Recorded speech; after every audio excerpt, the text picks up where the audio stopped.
Good morning from Santiago de Chile. I'm Karen Poniachik, Director of Columbia University's Global Center here, and I'm delighted to welcome you all to another installment of our joint series with Universidad Diego Portales, UDP, on the future of journalists. We are delighted to have with us this morning Anya Schiffrin. She's director of the Technology, Media, and Communications Concentration at the School of International and Public Affairs, SIPA, at Columbia, and author of several articles, research papers, and books, and editor of the forthcoming media chapter, How Money, Digital Platforms, and Government Control the News, which is probably out already. She'll tell us a little bit about that.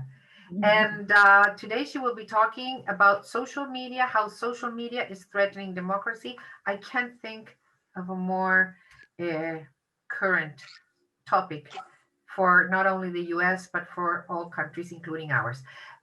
Anya will speak for about 15-20 minutes, and then Paula Escobar, she will moderate a conversation with her. Paula is professor and researcher at Universidad Diego Portales. She's also head of the chair of the Women in Journal and Media series at Universidad Diego Portales. She's also an op-ed writer for La Tercera and participates in CNN Chile as a panelist in one of the most important talk shows, political talk shows here. So without further ado, Anya, I'll turn the screen over to you, and thanks for being this morning with us. Great. Thank you so much for having me. It's always a pleasure to work with the Columbia Global Centers. And of course, we've been collaborating for years with Diego Portales because our alum, Francisca Skolnick, is now there at the journalism program. So thanks also for Francisca for inviting me. It's really lovely of you all to come. And I know that I follow in some very serious footsteps because I understand that you've had other great speakers this fall, including Emily Bell, who I'm a real admirer of her work. The subject that I'll be talking about today is the universe of solutions for the problem of online mis and disinformation. I recently finished my dissertation for the University of Navarra. And what I did was I wrote about all the solutions and how they came about and whether they're working and what we can expect in the future. So I'll be talking about that today, and I won't show too many slides, but I will show a few because I think it may be helpful to sort of ground us a little bit in the subject before I proceed. So let me just share this slide here. I think that before we even begin talking about mis and disinformation, I just want to remind everybody that Claire Wardle from First Draft did a very good job of breaking down the 7 types of mis and disinformation. So one of the first things that happened after 2016 was scholars tried to understand what is mis and disinformation, because unless you understand what it is, you can't figure out ways to deal with it. So the first thing that happened was a lot of sort of definitions, and Tandok and Ling came up with another one. But you'll see that Claire Wardle makes the point that there are a lot of different things. There can be false context or manipulated content or fabricated or imposter, misleading, or satire. So it's not really, we don't really use the term fake news anymore. We more talk about mis and disinformation, and intent is part of that. So disinformation is often when people want to deceive. So what I've been really researching is the period after 2016. 2016 was a wake-up call. The election of Donald Trump in the United States, the support for Brexit, the election of these right-wing populist / demagogues in many parts of the world sort of woke people up to the idea that there was all of this mis and disinformation circulating online, and that we really needed to understand it and come up with some solutions. And part of what I argue in my dissertation is that a lot of the solutions people arrived at they arrived at before there was really a lot of academic research that was done. And so even though people weren't sure whether they would work the solutions, they felt like they had to do something. So they took action very quickly. And what I've tried to do is now step back a few years later to look at the different solutions and then really see, you know, did they work, didn't they work, what's the pros and cons? And what I've done is very different because I really oversimplify to make this easier for a lay audience instead of the sort of traditional communications theory about how information is produced and circulated, the idea of the two-step flow. I basically simplify and I refer to the solutions as either supply side or demand side. And I'll explain to you what I mean. But mostly demand side are the solution, or what I call the solutions that address audiences and audiences' consumption habits. And I call supply side the solutions that address the production and the dissemination of false information online. So that's kind of my overarching demand supply. It's simple, but it works. It helps people keep the ideas in their mind. So then my other point that I make is, why did so many thoughtful, educated people come up with really radically different solutions to the problem of online mis and disinformation? And I argue that basically there's three reasons for this. One is the financial interests involved. The second is the underlying beliefs of the groups proposing the solution. So for example, in the US, we tend to believe much more in sort of corporate self-regulation than government regulation. In Europe, obviously, there's much more trust for government and government regulation. And then finally, we have the exposure effect, which is people tend to believe that whatever they're doing is the right thing. It's a bit like escalating commitment. And so whatever they're doing, they want to do a little bit more of it, because I think if they keep doing the same thing, that will help them solve problems. So that's my sort of background explaining why we have all these different solutions. And then I'm going to give you an example of the solutions that I look at. So on the demand side, I'm just going to move this so I can see. I put things like media literacy training, for example, because one solution that was reached for after 2016 was the idea that if we can just educate people, they won't forward all this garbage. They won't believe all this garbage. And so it's really important to go into schools, talk to people, educate children, and help them become aware of, what is quality information, what is not quality information, how do journalists do their job, how can you tell if something looks suspicious. So media literacy training was a huge demand side solution that got a little bit more funding and a lot more attention after 2016. And I have a whole chapter on this, and I look all around the world at what kinds of training is being done. And I've just finished another chapter with Peter Cunliffe-Jones, who helped found Africa Check. And so he's done a whole look at media literacy. And I wrote the sections about around the world with lots of help from students. So anybody who's interested in this, I can give you a lot more information. And then another way of raising awareness is when journalists write about mis and disinformation, and they cover the tech companies and they cover all the, crazy dangerous people online. So that's another point of demand side. You raise awareness, and then hopefully people's good sense will kick in.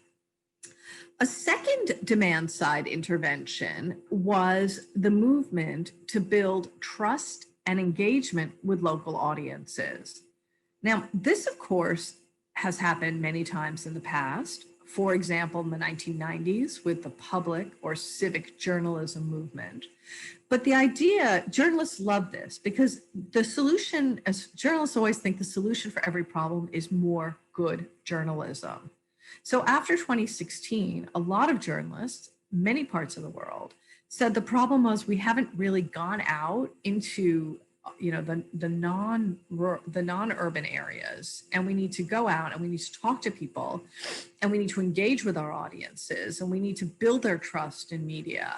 And because in so many parts of the world, local news has really declined, the idea was that this would help address the news deserts. And the sort of fantasy was if we just rebuild local news, people will pay attention to local news and they will feel that their voices are heard. And they won't need to turn to sort of conspiracy theories and crazy stuff online. So that's a whole movement.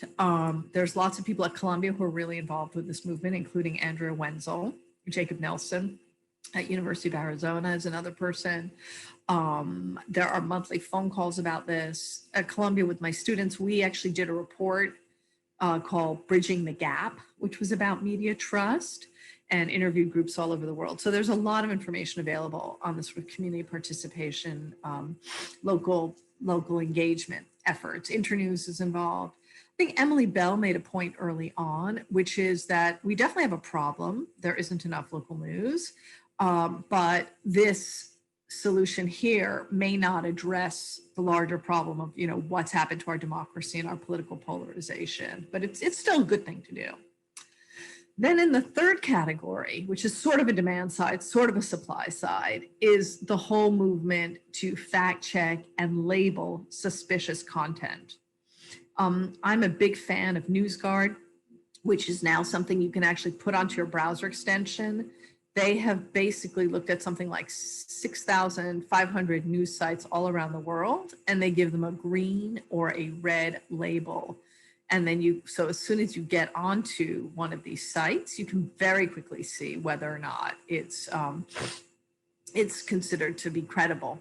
And the Reporters Sans Frontières, they have a whole journalism trust project where outlets can sign on to be part of the trusted news providers, and then they have to agree to certain policies, like explaining how they do corrections, or where they get their funding, or how they do the processes by which they gather news. So the idea is, again, if you can make it more transparent, then audiences will know what to trust. So I think all of these ideas are really important.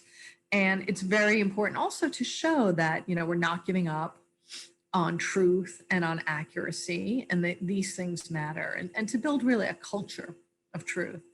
So the first part of my dissertation is really about these solutions. And I think they're all really important. I think they're all underfunded, need far more funding, and find ways to make it scalable. Because what we're seeing in a lot of places is that these are small scale. So you have some media literacy in some schools, but not in others, not really a clear definition of what is media literacy. Same with local news reporting. It's very micro. And Claire and others are working on how to make these models more scalable. And there's a whole lot of other things I talk about, fact checking as well. I think it's really important. But what's different about today's, the first generation of contemporary fact checking was that they would debunk something after it had appeared. Whereas previously, fact checking at the New Yorker, the Vanity Fair, the famous fact checking places, The Nation, they would check it before it appeared. So I'm very interested in what's called second generation fact checking, which you can Google and learn about, where people like Laura Zommer from Chequeado and Peter Cunliffe-Jones are now trying to be more proactive, in fact. So those are my supply side solutions, and I'll just run through, those are demand side. I'll run through supply side, and then I'll stop showing slides so that we can just have a discussion. So then I look at the supply side of the mis and disinformation, and there are a whole lot of things on that side that are being done. So one is the idea, which was the classic American idea, which is we have a First Amendment, we don't want to regulate. So really, let's just treat ideas like a marketplace of ideas. And let's just provide more quality speech. So if we support quality news, local news, media pluralism, then we're going to have enough to outweigh the bad stuff. Now, my husband and I have written a little bit about why the marketplace of ideas doesn't actually really function online anymore, for a whole lot of reasons. Zuckerberg keeps talking about it, but it's not a market that's open. There isn't equal access. We don't know who's receiving what messages. So I wouldn't call Facebook actually an open marketplace of ideas. A second set of fixes for online mis and disinformation is the idea that if we had more transparency and more disclosure from the tech companies, then we would be able to solve the problem. So for example, more truth in advertising. We've just come through an election in which there was a lot of mis and disinformation online. And one of the goals has been in the US is to pass the Honest Ads Act, which would at least require people that advertise online to declare themselves. And Facebook and Twitter and well, Twitter's no longer taking political ads, but Facebook, Google, they started the ad libraries, but those have really been insufficient. And we can certainly talk more about that, or I can refer you. Maybe somebody could put in the chat. I just wrote a paper for the Roosevelt Institute about election advertising. So maybe someone could put a link to that in the chat. Then a three more. Another point is algorithms. So there's a whole lot of sort of use of AI and NLP to control, take down, downrank, not recommend mis and disinformation. And this has been sort of the preferred method of the tech companies, plus hiring some content moderators. And I think in the beginning, I think maybe 3-4 years ago, everybody had this sort of fantasy like, wow, if the tech companies could just take this stuff down, then the rest of us wouldn't really have to deal with it. And that would be wonderful. We wouldn't have to have any icky laws. We wouldn't have to worry about the First Amendment. They could just take the stuff down, right? Or hide it or slow it down. And they're certainly doing that. And they certainly have been doing more of that ahead of the elections and with COVID, which we can also talk about. Now then there came this view that, okay, we tried self-regulation, the EU, that was the first thing they tried with the tech companies, and it didn't really work. So now we have to change the incentives so that the tech companies will actually take action. They'll do something. So one attempt to force them to take action has been the advertising boycott movement. This has been around for a while. I never thought it would take off, but last summer it got the Stop Hate campaign, especially in the lives of in view of Black Lives Matters, really took off and got a lot of attention and got a lot of companies to sign on and just say, we don't want our ads near all this hate speech, and we don't want to be near all this mis and disinformation, and we're not going to advertise on your platforms until you can guarantee where our ads will appear. And this is part of the brand safety movement. I have a wonderful alum who's working for a place called Moat in London. His name is Jay Pino. They've done some excellent reports. So again, lots of information I can share on the brand safety and advertising movement. And then finally, we come to regulations. And as I was writing my dissertation, I started like a normal American, former journalist, very pro First Amendment. And I surprised myself because after doing the research for 3 years, I really started to feel that regulations are going to be a really important part of this. And what's happened in Europe, really in Germany, is they have removed the protections that the tech companies have from from liability for third-party user-generated content. And in Germany now, they have a law called the NetzDG. And if the platforms have a persistent habit of allowing illegal speech to appear on the platforms, they have to take it down within 24 hours, I think it is. And if they don't, they can be fined. Now, unfortunately, these are very big, rich companies, so fines don't do a lot. But before NetzDG was passed, there was a big fear that it would lead to over censorship, over blocking, that Facebook would just take everything down because they'd be afraid of breaking the law. But this has not actually happened. So Germany is now looking at revising their law on intermediary liability. Biden, an interesting group of people in the US, Biden, George Soros have said they think that law needs to be repealed or changed. And there's been a sort of big debate about that. The US the House, I think it was, recently issued a big report that they had done. Unfortunately, it was hard. It was a bipartisan effort. And I think once the report came out, the Republicans had very different ideas about how to regulate than the Democrats did. But certainly, this is bubbling up in the air. And I think the challenge is, the EU has said they're going to be revising some of their laws on mis and disinformation. Canada right now is looking at modernizing their hate speech laws. So I think that there's a ton of good laws that can be done. And the problem, of course, is that later on, countries which control the internet and control media come along and say, well, Germany's doing it, so why are you getting mad at us? So I think I think for a long time, this has been sort of an excuse, a reason that people don't support regulation. They say, well, if it's fine for Germany, it's fine for Sweden, but then Singapore's going to copy it, Vietnam's going to copy it, all the dictators are going to copy it, Turkey's going to copy it. And I think, I've thought about that a lot. And obviously I worked for a couple of years as a journalist in Vietnam. So I'm pretty familiar with state control of media and information and what happens. And, I've come to the conclusion that countries like Vietnam, countries like China, countries like Hungary, they don't really need our help. They know how to censor the internet. And I think that if you have sort of well-run democracies, if the Germanys and the Swedens and the Canadas of this world or Australia want to regulate, then I think they're going to have to go ahead and do it for themselves and for their own people and not spend too much time, not stop because it may get misused by somebody else. Those people, we know who they are. They've been, censoring the media for decades, and they're going to keep doing it, whether or not Germany passes a law. So I don't think we can be too intimidated. And, again, I won't go on too long, but I'm very interested in laws that might make sense. And again, I can put in the chat. I wrote a piece.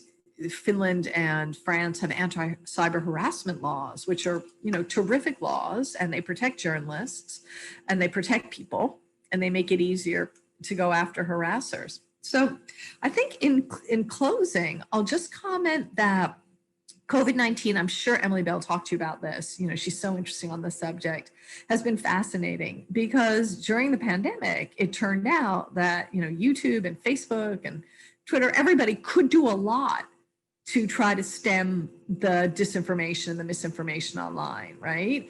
And now, of course, what's happened, everyone said, well, if you do know how to do it, then why aren't you doing it for everything else? Why aren't you doing it for violent speech or lies about Hillary Clinton or racist speech that attacks, the Black community? Like, actually, you know how to do this, so why aren't you doing it?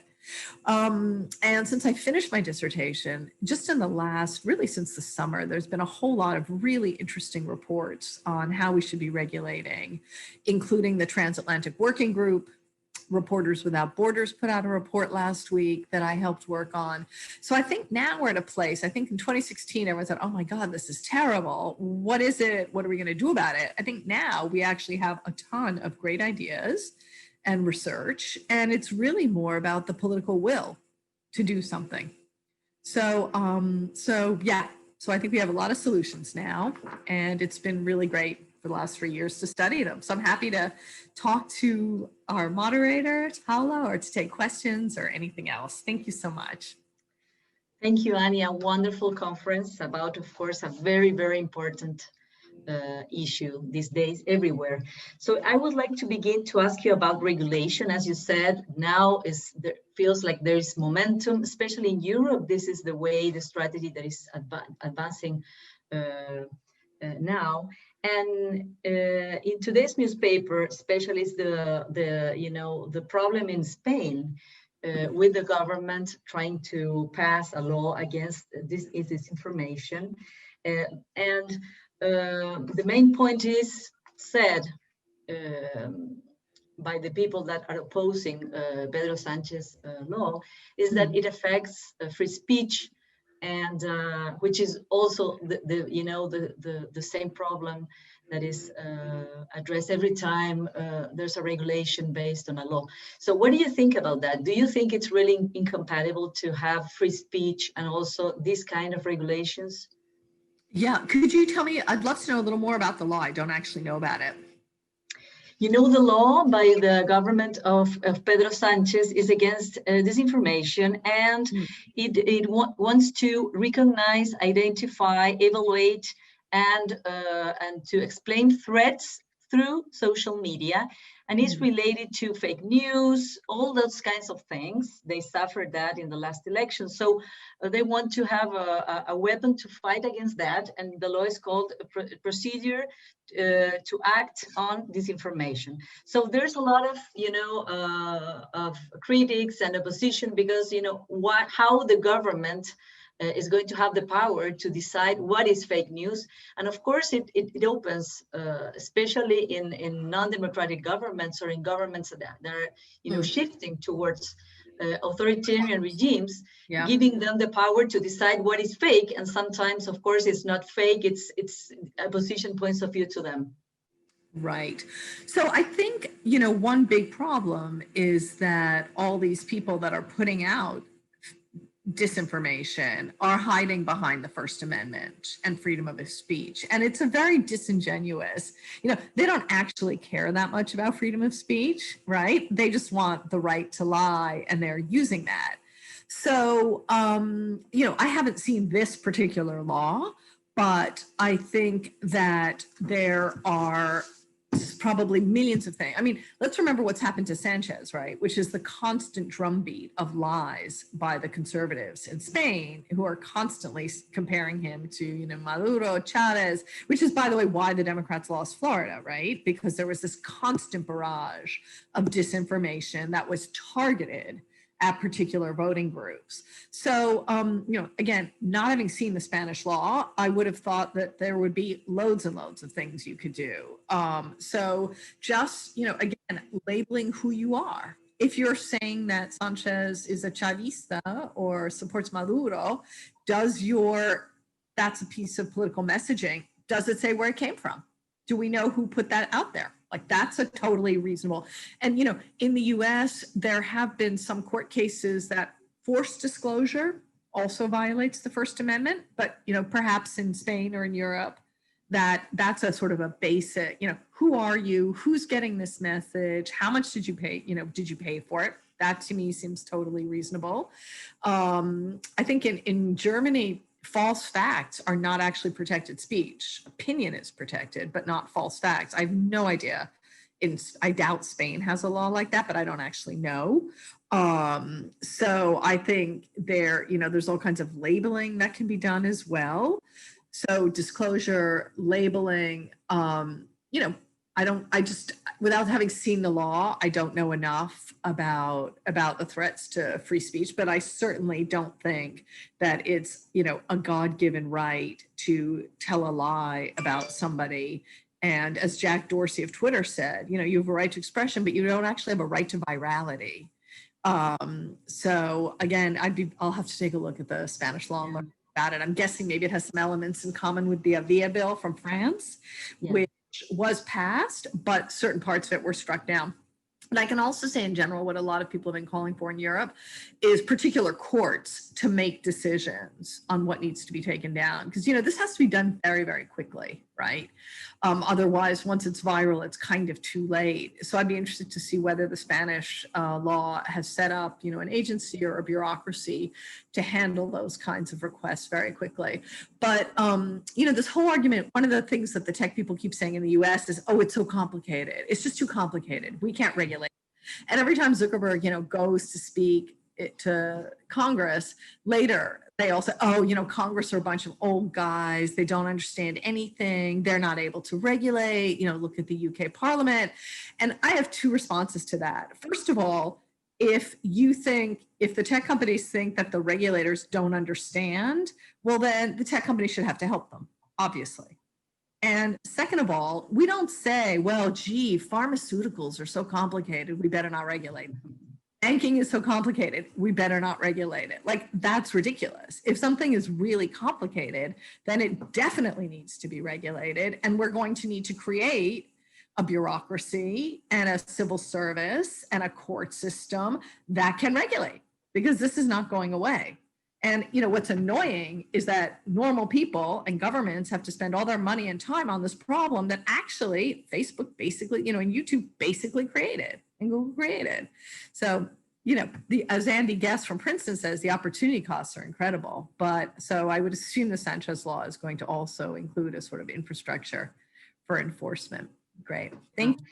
That's really important, Anya, because as you said, the problem of how to give, not only to affect free speech is one of the main focus of the people that oppose regulations, but also that who is going to have the power to take some information down, even if it's fake. So that's the main point, right? Should we give the government, that enormous power to say, okay, this is not going to be part of the public debate? So do you think, as you were saying, like a new infrastructure might be the one dealing with this? So, Paula, it's a really good point that you're making. And I feel like that's what everybody was saying around 2016, 2017, like, oh God, we don't want the government to be in charge. And I remember one time I had a really great panel that I organized at Columbia. My husband came and he said after, people from Facebook, community check journalists, and he said afterwards, well, what do people want, right? Access, they don't want any government censorship and they don't want corporate censorship. Well, it's got to be one or the other, right?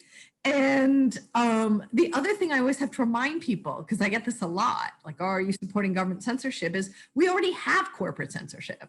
It's not like nothing's happening right now. What is happening right now is that, Facebook and Google and YouTube, they're making decisions all the time, right? They're making decisions and their algorithms are making decisions about what to show you, what to recommend, what to take down. So it's not like we're in this pure free market world and the government's going to come and ruin it. Basically, we're in like a disastrous world where we had all of this self-regulation. And as a result, we've had people dying all over the world and all this hate speech and incitement and violence. So, in that situation, frankly, I would rather a democratically elected government step in than let these enormous companies that, by the way, don't even pay taxes, make decisions for the rest of us. So, I wish it would be great if it were perfect. It's not perfect. And so this is I feel like with the whole misinformation, it's a bit like COVID. You're always looking at least bad options. Yeah. Whole story of 2020. Nothing's good. Nothing's what I want. What is the least dangerous? And that's very similar to what we're dealing with here in the mis and disinformation. Yeah.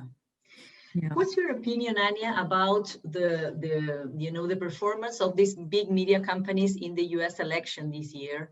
Because they promised, most of them, to do, to take a lot of measures, to do a lot of plans to stop fake news, disinformation. So what's your evaluation so far? Yeah, well, I think, it's still sort of coming in, and there's been some really interesting articles and panel discussions I can recommend. I think that Facebook, well, Twitter, of course, decided they wouldn't take any political advertising.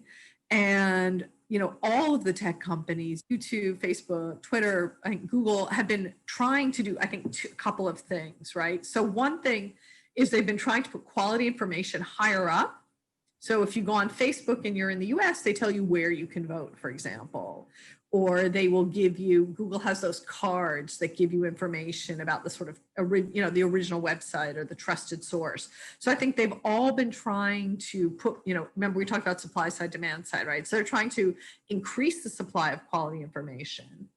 And as we know, in this world where there's so much information, increasing the supply of quality information doesn't necessarily help that much, right? Zeynep Tufekci has talked about the drowning out. So has Tim Wu. What you have to do is increase the supply of salient quality information.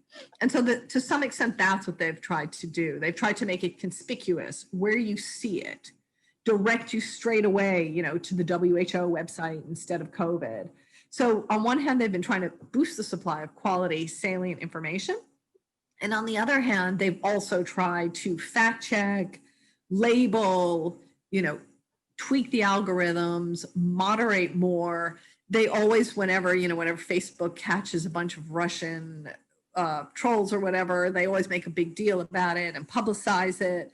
So they've definitely done more. They have not done enough. And then I think you were also asking just about the regular media. And that's, of course, you know, a huge polemic. And, Yochai Benkler and Hal Roberts and Robert Farris all wrote this fantastic book that came out a couple years ago called Network Propaganda, where they really mapped, a lot of people have done this, so has Alejandro Romero from Alto in Madrid. They've mapped how the dis and misinformation starts in the extreme websites and then travels to the mainstream legacy media and gets picked up and amplified. So, WikiLeaks and all these rumors about Hillary Clinton were a good example. So, I think we've got a problem. I think that Trump has been obviously excessively amplified. He came to power, but he helped all the TV stations, get better ratings, and they amplified him too much. And I think when he became president, they were journalists were really stuck because it's the president, so you have to cover him. But as we saw, he's the disinformation spreader in chief, and it has had disastrous effects on this country. I think also what's fascinating is now that he's lost the election, he's already getting less attention, right? So Fox is less supportive, and ditto Twitter's labeling more, and so I look forward to the day that he's deplatformed. And so what you've seen now is that the conservatives base are actually moving over to smaller websites and smaller sites like Parler or other news sites, because they want to get away from what they're calling, the liberal bias of Facebook. I'm just going to drink a little water here while you ask me the next. Yeah, please go ahead. And we invite all of you, if you want to send questions to Anya, please, in the Q&A section of this webinar, you can put them.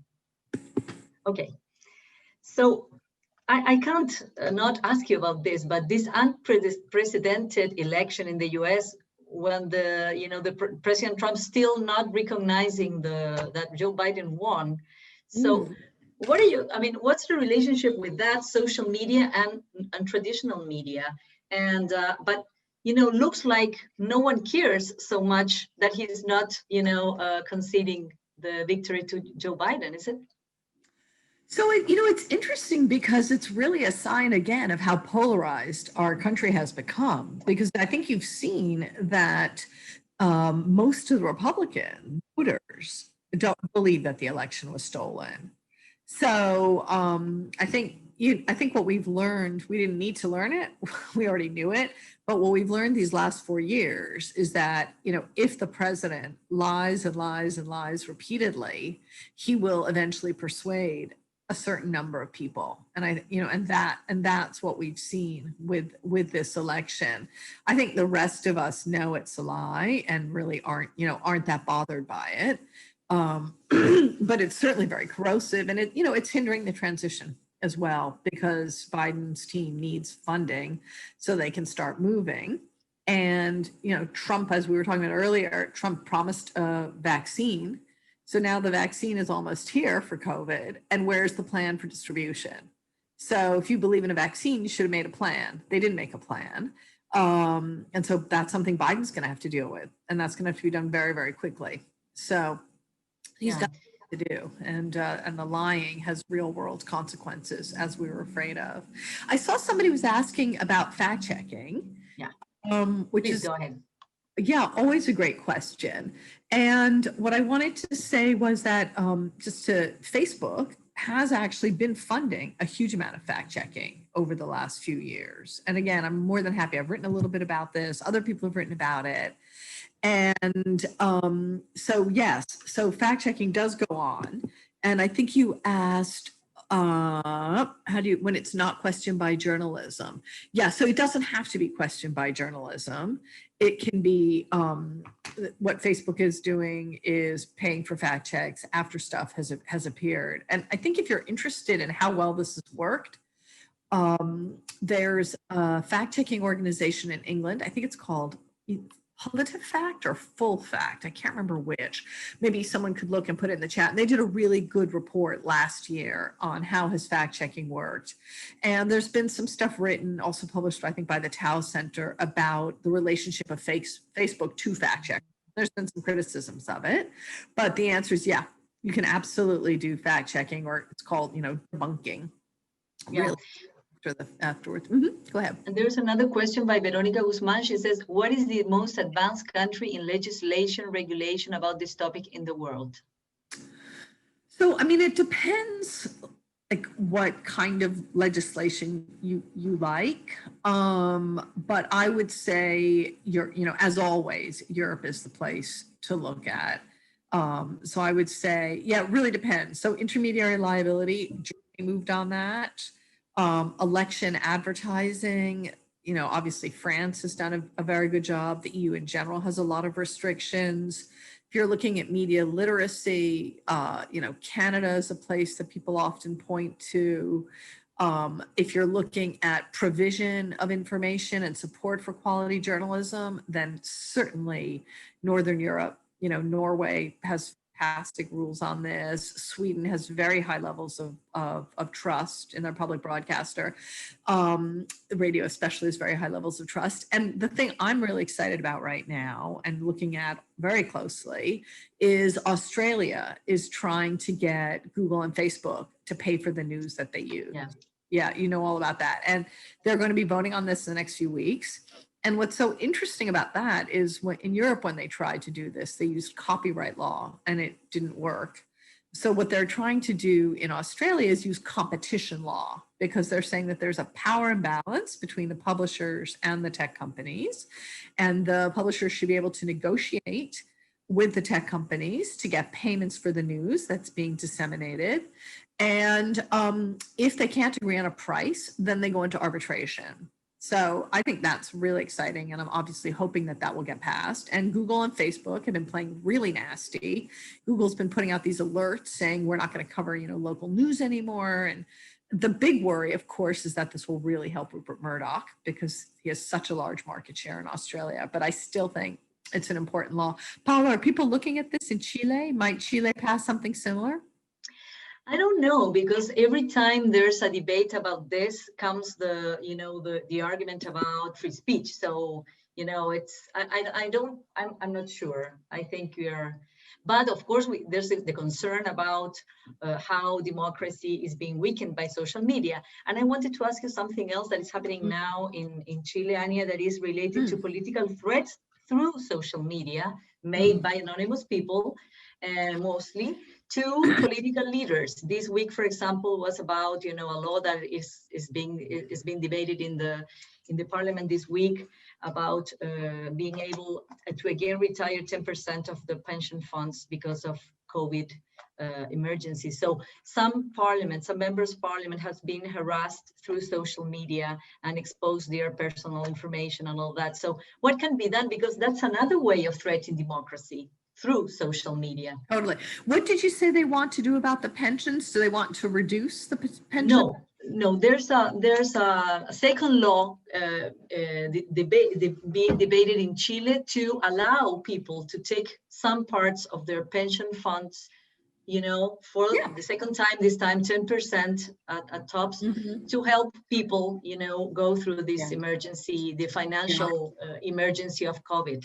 So, it's a very, very popular measure, and I think it has 90% of approval in people, but some politicians and some people have concerns about what's going to happen in the future of these pensions, because of course they're going to be reduced. So then during this debate, there's been threats, and it's happening, every time. It's more common to have that kind of threats through social media, exposing private information and things like that.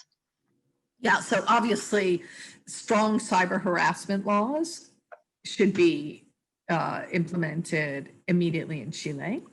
I do think, one of the things I really tried to focus on my dissertation is like low-hanging fruit.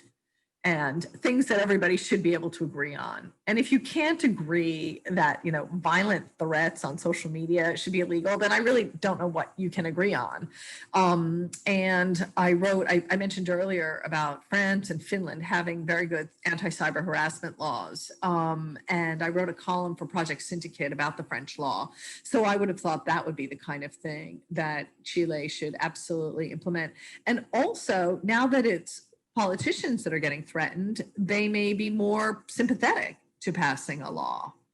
To believe, a lot of, I think, the early internet regulation is that we have all these laws that apply to life offline, and nobody got around to putting them online. I mean, offline, you probably wouldn't be able to threaten a politician. So why on earth should you be able to do it online? I mean, that really makes no sense. Somebody was asking in the chat about whether I've given up on the internet as a way of helping democracy. And you're right that in 2011, right, with the uprisings all over the world, and everybody thought this is fantastic, and there's all these new digital affordances, and it's going to be able to help protesters, and it's going to be able to help, small upstart political campaigns. And we have this debate in the US about micro-targeting, for example, where one idea for regulation is if you don't want to touch speech because you're worried about freedom of expression, then at least you can limit micro-targeting, right? Because part of what makes these messages so effective is that they are targeted at particular people. So in the US, there's kind of a debate about how to limit or whether to ban micro-targeting. And people point out that if you're a new politician without a lot of experience, somebody like, Alexandria Ocasio-Cortez, for example, you need to be able to micro-target to reach your audiences. So I think privacy regulation will be important. But yeah, I think we're all really disillusioned about what has happened to democracies around the world because of social media. And I think, right, this fantasy that these guys in Silicon Valley all had, that just building community and getting people together. I don't think any of us thought, oh God, when people get together, the first thing they're going to do is start, insulting minorities and women and making threats. I don't think any of us expected that. And it's good that we didn't expect that because we're obviously nice people, but now we've seen what's going on. Yeah, it's totally a threat to democracy. Absolutely. Yeah. Mm. And Anya, Yes. What do you think about the relationship between social media and traditional media, and the influence that social media has had so far in traditional media, in the sense that sometimes it's being taken away to that kind of, to compete with that, and in that competition, losing standards that at the same time create less trust in traditional media. What are your thoughts about that? Sure, absolutely. Sorry, I was just answering a question in the chat about banning targeted advertising. I feel like I sort of addressed that, which is there's a consensus that it should be limited, if not banned altogether. Yeah, I think, when you look at the sort of studies of media trust, it's pretty clear that the internet really confused everybody. Up until then, and this, this sort of has to do with news literacy, that before the internet, it was kind of clear credibility was easier to ascertain, right? So was it in the New York Times, or was it in a left-wing magazine? Was it, the article big? Was it on top of the fold? So there were all these, heuristics that provided all these unspoken signals. And when the internet came along, it muddled people up, because all of a sudden you can't tell what's true and what's not true. You don't know where it came from. You don't know who's seeing it. You don't know, why it was put up there. So I think that the decline in trust in media is partly attributable to the confusion that reigns online. And I think that there's no question that the financial problems hitting the media contributed to this quest for clicks and engagement, and that lowered the quality. So I think it's been, a real vicious cycle. Personally, I agree with Julia Angwin and Tim Carr and Free Press and many others who think that we actually need to get the tech companies to pay billions of dollars to help support quality journalism. You know, I think it's very nice that Google's giving $5,000 or $15,000 grants to startups around the world, maybe even 50,000, but that's not going to solve the problem whatsoever. And I also question, I don't think the solution is starting like a whole bunch more startups, because they go on and it's hard for them to survive. Like, actually what we need are large quality institutions. And, you know, I think the tech companies should pay for it, frankly. What Free Press is proposing is actually a tax on targeted advertising to pay for it. You know, there's a lot of different ideas. There's a bunch of bills in Congress right now. By the way, I would love to come back next year, because I've just finished a report on solutions for how to help journalism financially, and the solutions that have emerged since the COVID pandemic. So I'm looking at that right now. But yeah, I think there's been a lot of good stuff, and there's been a lot of destruction as well. Yeah. Find it striking. You know, when I first started lecturing about mis and disinformation in my class, I don't know, 3-4 years ago, my students thought I was crazy. And they were kind of like, it's only my grandparents that believe that garbage. You know, nobody else. We understand the internet. We're young. We get it. And now, of course, my students are coming to class and saying, I don't know what to look at. I don't know what to trust. I don't know what to read.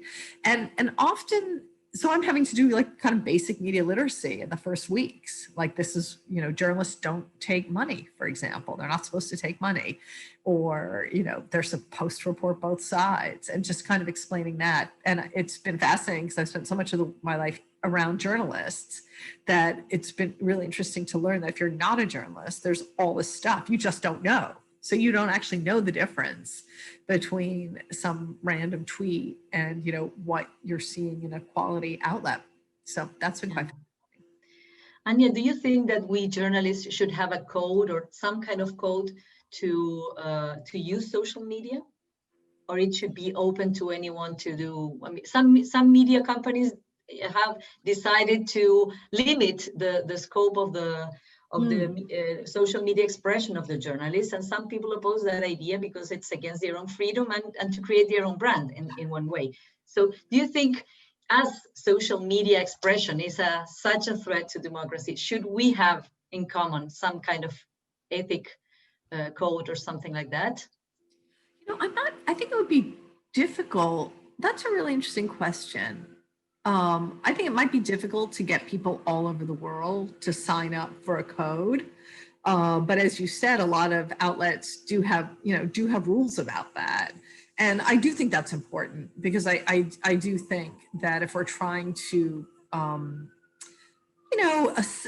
assert the honesty, the integrity, the credibility of journalists, then tweeting all kinds of weird things at, you know, just because you've had too much coffee or you're offended, 8 a.m., I think that is counterproductive. Yeah, it's amazing to me, the stuff that people put on Twitter, frankly. But I know lots of people, believe in it and love doing it. But yeah, I would have thought it wouldn't be the best way to promote credibility necessarily. Yeah. Related to the coverage of the US election, there was something that got a lot of attention here. That was when I think it were 2 or 3 TV chains in the US cut off President Trump when he began to say, fake things. So do you think that's something that must be done? Are you okay with that? Do you think it has to be a new standard? Like if you see a politician or a leader saying something that is false, to cut him down? Yeah, and it's so interesting when these questions come up, everybody focuses on the journalist.